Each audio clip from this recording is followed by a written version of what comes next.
Masama lagi ang panlasa mo at hindi mo mawari kung bakit ganun ang inyong nararamdaman.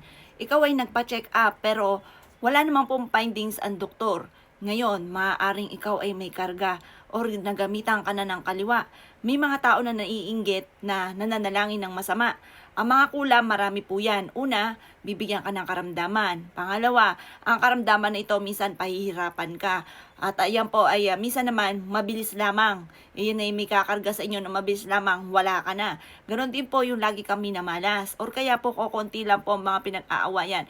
Konting dahilan lang pero lumalaki. Tapos away-away ang pamilya. Malalaman ng tao na iinggit. Or kaya po yung mga kumukulam sa inyo. Matutuwa po yan dahil away-away nga po at magulo ang inyo pong pamilya.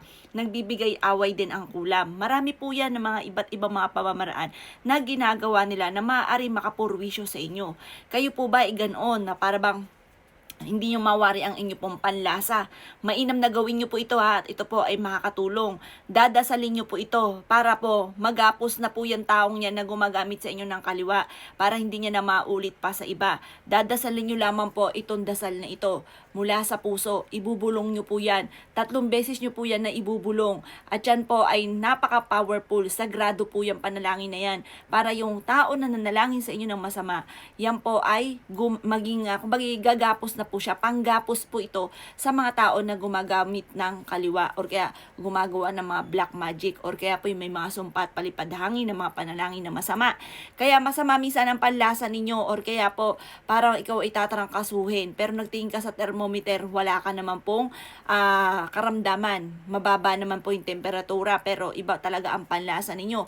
Nagpa-check up ka at talagang wala pong makita sa inyo na nagiging dahilan kung ba't ikaw ay laging may karamdaman. Siya, ikaw po ay nagagamitan na ng black magic or kaya kinukulam. Kaya dasalin nyo po ito kapag ikaw ay may mga sitwasyon na ganyan.